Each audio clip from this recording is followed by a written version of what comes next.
آج کی مسنون دعائیں۔ بسم اللہ الرحمن الرحیم۔ کھانا شروع کرنے کی دعا۔ بسم اللہ وعلی برکت اللہ۔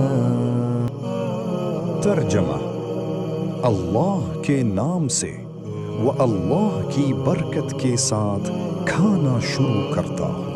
اگر شروع میں بسم اللہ بھول جائیں تو یہ دعا پڑھنی چاہیے۔